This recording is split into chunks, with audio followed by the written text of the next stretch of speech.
우리 짧으니까 우리 한번 두 번 같이 읽도록 하겠습니다. 요한복음 10장 41절 찾았으면 같이 읽겠습니다. 많은 사람이 왔다가 말하되 요한은 아무 표적도 행하지 아니하였으나 요한이 이 사람을 가리켜 말한 것은 다 참이라 하더라. 한 번 더. 많은 사람이 왔다가 요한은 아무 표적도 행하지 아니하였으나 요한이 이 사람을 가리켜 말한 것은 다 참이라 하더라. 아멘. 예, 성경 역사에서 가장 위대한 선지자로 인정받은 사람이 바로 오늘 읽은 세례 요한입니다. 예수님께서는 세례 요한을 선지자보다 더 나은 자라고 하셨습니다. 그리고 여자가 낳은 자 중에 가장 큰 자라고 말씀하셨습니다. 우리가 이 말씀을 미루어 보게 되면 세례 요한이 얼마나 큰 인물인지 짐작할 수 있는 것입니다. 그 말씀이 마태복음 11장 9절입니다. 마태복음 11장 9절에서 11절을 읽어보면 그러면 너희가 어찌하여 나갔더냐? 선지자를 보기 위함이었더냐? 옳다. 내가 너희에게 이르노니 선지자보다 더 나은 자니라.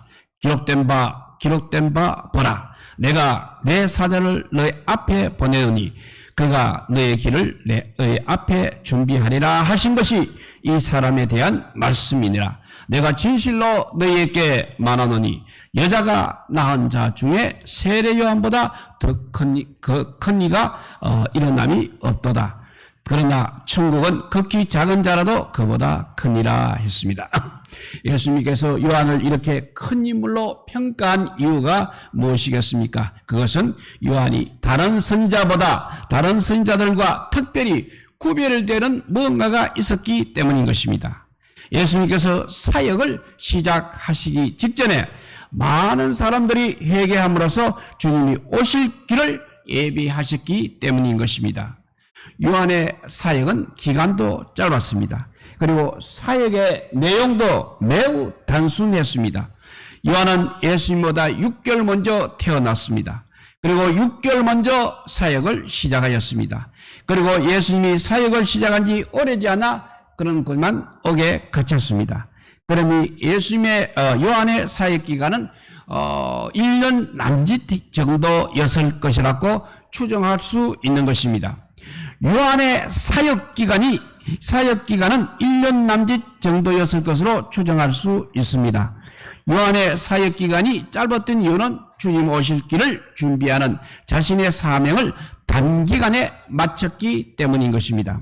그가 한 사역은 요단강에서 사람들에게 회개 세례를 베푼 것이 전부였습니다. 그런 후에 예수님은 흥하고 자신은 세아야 할 것이라는 그 말을 남기고 감옥에 갇혔습니다. 그리고 얼마 후에 목배임을 당하여 죽었습니다. 그 말이 요한복음 3장 30절 보면 그는 흥하여야 하겠고 나는 세아야 하니라 한 말씀을 요한이 남겼습니다. 요한은 짧은 기간 동안 많은 사람들을 회개하게 한 일이 그의 사역의 전부인 것입니다. 그럼에도 불구하고 예수님께서 가장 큰 자라고 평가를 한 배경에는 비록 짧은 기간 동안이었지만 많은 사람들을 회개할 수 있었기 때문입니다. 요한의 가르침은 회개하여 물로 세례를 받고 이제 그 다음에 성령으로 세례를 베풀 예수님을 믿으라는 것입니다. 마태복음 3장 11절 말씀입니다. 나는 너희로 회개하기 위하여 물로 세례를 베풀거니와 내 뒤에 오시는 이는 나보다 능력이 많으시니 나는 그의 신을 들기도 감당하지 못하겠노라. 그는 성령과 불로 너희에게 세례를 베풀 것이요 했습니다. 그리고 사도행전 19장 4절에 가서 바울이 이르되 요한이 세계 세례를 베풀며 백성에게 말하되 내 뒤에 오신 이를 믿으라 하였으니 이는 곧 예수라 하거늘 했습니다. 이처럼 세례 요한은 회개를 하고 예수를 믿으라는 단순한 복음을 전했습니다. 그리고 예루살렘과 유대 지방 전역에 사는 모든 사람들에게 오는 대로 물로 세례를 베풀었습니다. 마가복음 1장 5절 말씀입니다. 온 유대 지방과 예루살렘 사람이 다 나아가 자기 죄를 자복하고 요단강에서 그에게 세례를 받더라 했습니다. 이 구절은 온 유대와 예루살렘 사람이 다 나아가서 세례를 받았다고 말씀하고 있습니다. 여기서 주목하려는 단어가 바로 다 나아가라는 단어입니다. 이 표현은 문자 그대로 바리새인과 서기관 등 종교 지도자들을 제외한 온 이스라엘 백성들이 모두 다 회개하고 세례를 받은 것입니다. 이것은 역사 이래 가장 단기간에 이룬 최고의 부흥이라 할 수 있겠습니다. 이러한 큰 부흥이 요한을 통하여 이루어졌습니다. 그러니 예수님께서 요한을 여자가 낳은 자 중에 가장 큰 자라고 칭찬할 만한 것입니다. 여기서 다시 지적하려는 것은 바로 회개에 대한 설교의 중요성이겠습니다. 회개하고 예수를 믿어라. 이 짧은 복음의 위대성을 우리가 아무리 강조하여도 지나치지 않는 것입니다. 왜냐하면 회개하면 죄사함 받고 죽었던 영혼이 살아나기 때문인 것입니다. 지옥문 앞에 서 있던 자가 이제 천국문 앞으로 옮겨지기 때문인 것입니다. 그러므로 죽은 영혼이 다시 살아나는 회개의 사건이야말로 죽었던 육체가 다시 살아나는 것보다 더 큰 기적이며 위대한 일이라고 할 수 있는 것입니다. 예수님이 사역을 시작하면서 가장 먼저 한 설교도 역시 회개하라는 것이었습니다. 세례요한이 가장 먼저 한 설교도 역시 회개하라는 것이었습니다. 12 제자들도 가장 먼저 회개하라고 전하면서 사역을 시작하였습니다. 가장 먼저 했다는 것은 바로 가장 중요하다는 것을 의미하고 있는 것입니다. 회개하지 않으면 예수님께서 우리 죄를 위하여 십자가에 12번 못 박히어도 구원받지 못하는 것입니다. 그러니 회개가 얼마나 중요한 것입니까? 이처럼 중요합니다. 그러므로 요한은 회개 세례를 베푼 일 하나 가지고 최고의 선지자가 될 수 있었던 것입니다. 요한이 이렇게 길을 닦아놓자 예수님께서 사역을 시작하셨습니다. 예수님이 사역을 시작할 때 이스라엘 사람들은 이미 회개 세례를 받았습니다. 또 예수님에 대해서도 이미 알고 있었을 것입니다. 왜냐하면 예수님께서 이미 세례를 베풀며 예수를 믿으라고 그렇게 전했기 때문입니다. 그러므로 예수님의 주된 사역은 이제 회개의 세례를 베푸는 것이 아니었습니다. 예수님도 회개의 세계를 역시 하였고 제자들을 통하여 물로 세례를 베풀게 하셨습니다. 그렇지만 예수님에 대한 사람들의 주된 관심은 오히려 다른 곳에 있었던 것입니다. 그들은 예수님이 행한 여러 가지 기적에만 관심이 있었다고 볼 수 있는 것입니다. 그 말씀이 요한복음 2장 23절입니다. 6월절에 예수님께서 예루살렘에 계시니 많은 사람이 그의 행하시는 표적을 보고 그 이름을 믿었으나 했고, 요한복음 6장 14절에도 그 사람들이 예수님께서 행하신 이 표적을 보고 말하되 이는 참으로 세상에 오실 그 선지자라 하더라 했습니다. 사람들이 예수님의 행한 이 표적을 보고 믿었다는 것입니다. 사람들은 이렇게 기적을 보게 되면 믿게 됩니다. 기적을 행하는 사람들의 말을 믿게 됩니다. 그리고 기적을 행하는 사람을 또 선지자나 구세주로 여기게 되는 것입니다. 이것이 바로 기적의 위력이라고 할 수 있는 것입니다. 예수님의 기적을 많이 행한 이유가 바로 여기에 있는 것입니다. 기적은 가장 손쉽게 예수를 믿게 하는 방법입니다. 그러므로 하나님께서 그러한 능력을 예수님에게 준 것입니다. 그래야 예수님은 각종 질병을 고쳤습니다. 귀신을 쫓아내었습니다. 문둥병자를 깨끗하게 하였습니다. 눈먼 자를 보게 하였습니다. 안전병이를 걷게 하였습니다. 죽은 자를 살리셨습니다. 떡 5개와 생선 2마리로 수천 명을 먹였습니다. 이런 기적들을 행하였습니다. 예수님께서는 이러한 기적으로 그들의 육체를 구원하셨습니다. 그리고 동시에 예수를 믿게 하셨습니다. 이상으로 살펴본 대로 요한의 사역과 예수님의 사역은 공통적으로 인간을 구원하기 위한 것이었습니다. 그렇지만 주목하는 것에는 약간의 차이가 있었습니다. 요한은 회개를 강조하였고 예수님은 자신을 믿게 하였습니다. 요한은 회개를 하게 하였고 예수님은 자신을 믿게 하였습니다. 이 두 가지가 바로 구원의 본질인 것입니다. 구원을 얻기 위해서는 이 두 가지가 모두 있어야 하는 것입니다. 먼저 회개를 해야 하고 다음에 예수를 믿어야 하는 것. 이 두 가지가 구원의 본질입니다. 그러므로 주님의 길을 예비한 세례 요한이 먼저 사람들에게 해결의 세례를 주었습니다. 그리고 예수님은 수많은 기적으로 자신을 믿게 한 것입니다. 초대교회 시절 사도들도 역시 기적을 행하였습니다. 사도행전 3장 6절에서 8절 말씀입니다.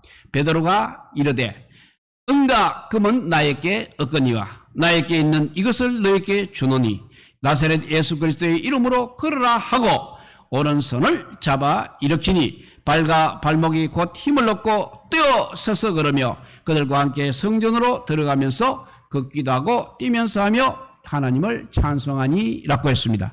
이렇게 베드로가 안전뱅이를 걷게 하는 기적을 일으켰습니다. 또 사도행전 9장 41절 42절에 보면 베드로가 손을 내밀어 일으키고 성도들과 가부들을 불러들여 그가 살아난 것을 보이니 온 요파 사람이 알고 많은 사람이 주를 믿더라 했습니다. 베드로가 아까는 안전뱅이를 걷게 하는 기적을 일으켰지만 이번에는 사도행전 9장에는 베드로가 죽은 자를 살리는 기적을 베풀었습니다. 바울도 죽은 자를 살리는 기적을 행하였는데 사도행전 20장 9절에서 10절 말씀입니다. 유두거라 하는 청년이 창에 걸터 앉아 있다가 깊이 졸더니 바울이 강론하기를 더 오래 하며 이기지 못하여 3층에서 떨어졌건을 일으켜보니 죽었는지라. 바울이 내려가서 그 위에 엎드려 그 몸을 안고 말하되 떠들지 마라 생명이 그에 있다 하고 했습니다. 이것이 바로 바울이 죽은 자를 살리는 기적을 행하는 모습입니다. 그리고 사도행전 19장 12절에 보면 심지어 사람들이 바울의 몸에서 손수건이나 앞치마를 가져다가 병든 사람에게 얹으면 그 병이 떠나고 악기도 나가더라 했습니다. 이 구절은 그 당시에 사도들이 병 고침의 기적을 얼마나 많이 행하였는지를 단적으로 보여주는 말씀입니다. 이들이 기적을 많이 행할 수 있었던 배경도 예수를 믿게 하려는 것이었습니다. 기적을 행하면서 이렇게 예수의 복음을 전하게 되면 훨씬 잘 믿게 됩니다. 그러므로 하나님이 사도들에게 그러한 기적을 행할 수 있는 능력을 준 것이었습니다. 초대교회와 현대교회 사이는 특별한 다른 것이 하나 있습니다. 그것은 바로 주의 종들의 능력이라고 할 수 있겠습니다. 현대 목사들은 초대교회 사도들보다는 여러 면에서 능력이 부족한 것 같습니다. 왜냐하면 기적을 그렇게 많이 행하지 못하기 때문입니다. 성경이 가장 보편적으로 보여주는 기적이 눈에 보이는 난치병이나 불구인 사람을 즉시로 고치는 것입니다. 이러한 기적은 현대 주의 종들을 통해서는 거의 일어나지 않고 있다고 볼 수 있는 것입니다. 현대도 치유의 은사를 가진 주의 종들이 치유를 위한 집회를 하면서 병을 고치기도 합니다. 그러나 이러한 집회에서는 초대교회와 같은 모든 사람이 인정할 만한 눈에 보이는 기적은 일어나지 않고 있습니다. 그러한 집회에서 병 고침을 받았다고 여기는 사람도 있고 그것을 또 간증하는 사람들도 있습니다. 그들의 말이 다 틀렸다고 그렇게 하는 것은 아닙니다. 그러나 많은 경우 거짓 주의 종이 사람을 속이는 수단으로 이용하고 있다는 사실도 우리가 유념해야 할 것입니다. 거짓 목사의 기도로 실제로 치유가 일어나기도 합니다. 그렇지만 그것은 거룩하지 않는 자들이 거짓 것을 믿게 버려둔다는 말씀이 응하고 있는 것입니다. 그러므로 자신이 어떤 목사의 기도로 치료를 받았거나 치료한 것을 목격하였다고 치유한 사람을 무조건 믿지는 않아야 하겠습니다.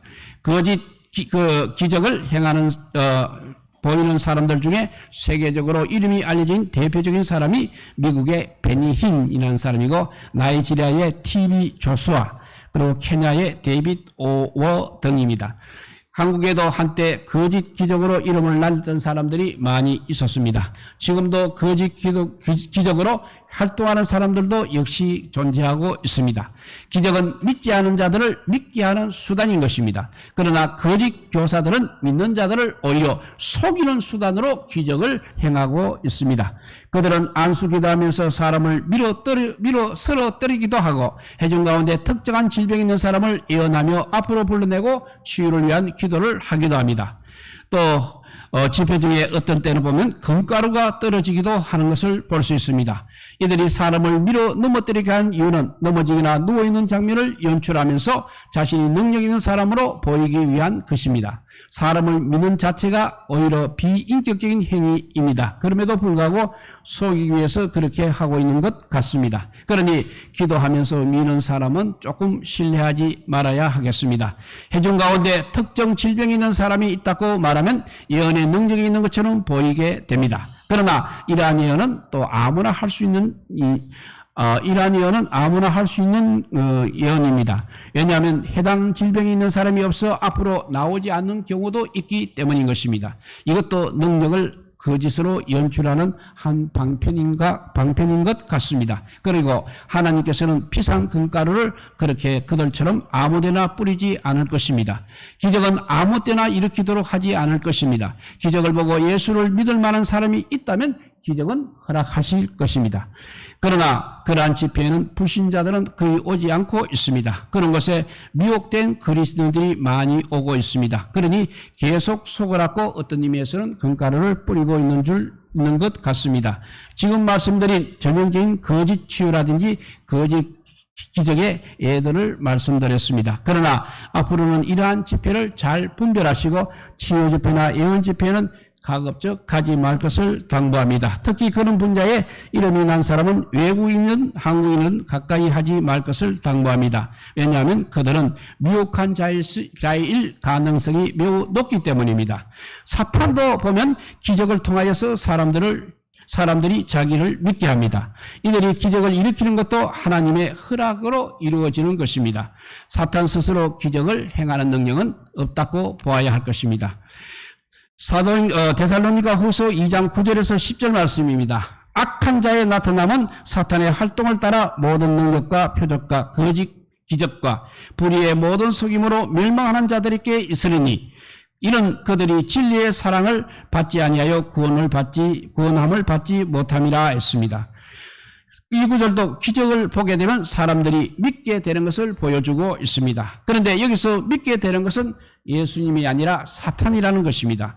이들은 실제로 사탄의 종인 것입니다. 그런데 기적을 행함으로 사람들이 속아서 하나님의 종으로 믿는 것입니다. 마지막 때 적그리스도를 믿게 하는 거짓 선자도 역시 기적을 일으켜서 사람들을 많이 속일 것입니다. 계시록 13장 13절에서 14절 말씀입니다. 큰 이적을 행하되 심지어 사람들 앞에서 불이 하늘로부터 땅에 내려오게 하고 짐승 앞에서 받은 바 이적을 행함으로 땅에 거하는 자들을 미혹하며 땅에 거하는 자들에게 이르기를 칼에 상하였다가 살아난 짐승을 위하여 우상을 만들라 하더라 했습니다. 여기서 거짓 선자가 하늘에서 불을 내려오게 하는 기적을 행하고 있는 것입니다. 선지자 엘리야가 하늘에서 불이 내려오게 하는 기적을 일으켰습니다. 하나님께서도 역시 종종 하늘에서 불이 내려오게 하여 심판한 적도 있습니다. 그러므로 하늘에서 불이 내려오게 하는 기적을 보게 되면 정말 안 믿을 사람이 없을 것입니다. 이러한 성경에 의해서 보듯이 마지막 때에는 마귀들도 기적을 행하여 기적으로 미혹하여 사람들을 지옥으로 끌고 가려 하고 있는 것입니다. 그러므로 기적을 행하는 것을 볼 때에는 오히려 거짓 교사의 미혹이 아닌가 하는 의구심을 갖고 분별하는 것이 반드시 필요한 것입니다. 하나님께서 현대의 주의 종들을 통하여 행하는 기적이 전혀 없는 것은 아닙니다. 다만 참 주의 종이 행하는 참 기적이 옛날 초대교회 시대보다 흔하지 않다는 것입니다. 가난한 사람들이나 복음을 거의 접하지 않은 사람들의 집회에는 기적이 종종 일어나고 있습니다. 평소에는 기적을 행하지 못하던 평범한 주의 종이 오지의 선교를 가서 기적을 행할 때가 많은 것입니다. 이것은 그들을 믿게 하려는 진짜 기적이라 할 수 있겠습니다. 어떤 장교회 목사는 기적을 종종 행하지만 예배에 소문이 나지 않도록 하고 있습니다. 소문이 나면 교인의 수가 많이 늘어날 것임에도 불구하고 자랑하지 않는 것입니다. 이처럼 현대에는 하나님의 기적이 이루어지고는 있습니다. 그렇지만 초대교회와 비교할 때 그 능력과 그 빈도에서 큰 차이가 있다는 것을 말씀하는 것입니다. 현대의 교회가 초대교회보다 기적이 희소해졌다는 가정하에서 우리는 한번 그 원인을 한번 살펴보도록 하겠습니다. 첫째, 현대교회 목사들의 능력이 초대교회 사도들보다는 조금 약하기 때문일 것입니다. 초대교회 시대는 모든 사도들이 성령을 받았습니다. 능력은 이렇게 성령을 받을 때 들어오는 것입니다. 그러나 현대 목사들은 상당수가 어떤 의미에서는 성령을 받지 못하였을지도 모르겠습니다. 그러니 현대에는 병을 치유하거나 귀신을 내쫓는 능력과 기타 다른 기적의 능력이 잘 보이지 않는 것입니다. 이렇게 능력이 조금 초대교회 사도들보다 약하기 때문이라고 볼 수 있겠고, 둘째는 현대에는 사람들이 예수님을 알고도 믿지 않기 때문입니다. 성경은 이러한 사람들은 기적을 봐도 믿지 않는다고 말씀하고 있습니다. 그러므로 현대에는 초대교회 시대에 비하여 기적을 많이 보이지 않는 것입니다. 초대교회 시대에는 예수님을 알지 못하는 사람들이 거의 대부분이었습니다. 알지도 못하는 사람을 믿게 하는 가장 쉬운 일이 믿게 하는 것이 쉬운 일은 아닙니다. 그러므로 사람들을 믿게 하려고 이렇게 복음을 전하는 사람들에게 기적을 많이 행할 수 있게 하신 것입니다. 그러나 현대 사람들은 예수님을 모르는 사람은 거의 없다고 볼 수 있는 것입니다. 복음이 전혀 들어가지 않은 일부 지역을 제외하고 라디오와 신문을 접할 수 있는 사람이라면 예수님에 대해서는 알고 있는 것입니다. 또한 크리스마스에 대해서 모르는 사람도 없을 것입니다. 현대 대부분의 사람들은 예수님에 대하여 알고 있음에도 믿지 않고 있는 것입니다. 그런데 알고도 믿지 않는 자들은 기적이나 증거를 보여주어도 역시 믿지 않게 되는 것입니다. 누가복음 16장 27절에서 31절이 그 말씀을 대변하고 있습니다. 읽어보면 이르되 그러면 아버지여 구하오나니 나사로를 내 아버지의 집에 보내소서. 내 형제 5이 있으니 그들에게 정언하게 하여 그들로 이 고통받는 곳에 오지 않게 하소서. 아브라함이 이르되 그들에게 모세와 선지자들이 있으니 그들에게 들을지니라. 이르되 그렇지 아니하니이다. 아버지 아브라함이여 만일 죽은 자에게서 그들에게 가는 자가 있으면 회개하리이다. 이르되 모세와 선지자들에게 듣지 아니하면 비록 죽은 자 가운데서 살아나는 자가 있을지라도 구원함을 받지 아니하리라 하였다 하시니라 했습니다. 이 말씀은 죽어서 지옥을 간 부자가 자신의 형제들은 그래도 예수님 하나님을 믿고 구원받을 수 있도록 천국에 있는 나사로를 보내서 전도하게 해달라고 요청을 하고 있는 것입니다. 그러자 모세와 선지자께 듣지 않으면 죽은 자가 살아나서 전도하여도 들었지 않을 것이라는 대답을 들었습니다. 여기서 모세와 선지자들에게 듣지 않으면 이 의미는 성경을 보고도 믿지 않으면이라는 의미가 되겠고, 또 누군가가 이미 전도를 하였는데 듣지 않는다면 이라는 의미도 있는 것입니다. 이러한 사람들은 죽었다가 살아난 사람의 말도 믿지 않을 것입니다. 그보다 더 큰 기적을 봐도 역시 믿지 않을 것이라는 그런 의미인 것입니다. 현대 기적을 행하는 능력이 별로 보이지 않는 이유가 바로 또 여기에 있다고 볼 수 있습니다. 예수님을 미리 알고도 믿지 않는 사람들에게는 기적이 믿게 하는데 별로 효과가 없다는 것입니다. 그러니 하나님도 주의 종들에게 이렇게 기적을 행하는 능력을 줄 이유가 적어진 것입니다. 그러므로 기적을 행하는 자들이 오히려 미혹하는 거짓 교사일 가능성이 더 높다는 사실을 우리가 항상 유념하고 보아야 하겠습니다. 예수님께서도 악한 세대가 표적을 구한다고 말씀하셨습니다. 우리는 표적을 구하지 않은 선한 세대가 되어야 할 것입니다. 기적을 행하는 자를 찾기보다는 스스로 기적을 행하는 자가 될 것을 당부합니다. 기적 중에서 가장 큰 기적은 기적을 행할 것을 당부합니다. 그것은 바로 사람들을 회개하게 하는 기적이 기적 중에서 가장 큰 기적인 것입니다. 이것은 하늘에서 불을 내리는 것보다 더 큰 기적이라 할 수 있는 것입니다. 소경의 눈을 뜨게 하는 것보다 더 큰 기적이 바로 사람들을 회개하게 하는 것입니다. 왜냐하면 죽은 영혼을 살리는 것이기 때문인 것입니다. 요한은 회개하게 하는 기적으로 주님 오실 길을 준비하였습니다. 지금 주님이 다시 오십니다. 우리도 동일하게 복음을 전하며 사람들을 회개하게 하는 기적으로 주님 오시는 길을 준비하시기 바랍니다. 그리하여 우리 모두 천국에서 요한보다 더 큰 자가 되기를 우리 주 예수 그리스도 이름으로 축복드립니다. 기도하겠습니다. 사랑의 하나님 감사합니다. 모두들 기적을 보면 예수를 믿을 것 같아도 이제 아버지 예수님을 알고도 믿지 않는 자들은, 이미 예수님을 알고도 믿지 않는 자들은 아무리 큰 기적을 행해도 예수를 믿을 가능성이 없고 회개할 가능성이 없다고 말씀하고 있습니다. 참 어려운 시대에 살고 있습니다. 전도하기 어려운 시대에 살고 있습니다. 정말 그래도 아버지 주님께서 택하신 자들을 우리가 만나게 하여 주시고 그들이 구원의 길에 갈 수 있도록 아버지 회개할 수 있도록 인도할 수 있는 우리 모두가 되게 하여 주시기를 간절히 빌고 원하오며 우리 구주 예수 그리스도 이름으로 기도드리옵나이다. 아멘.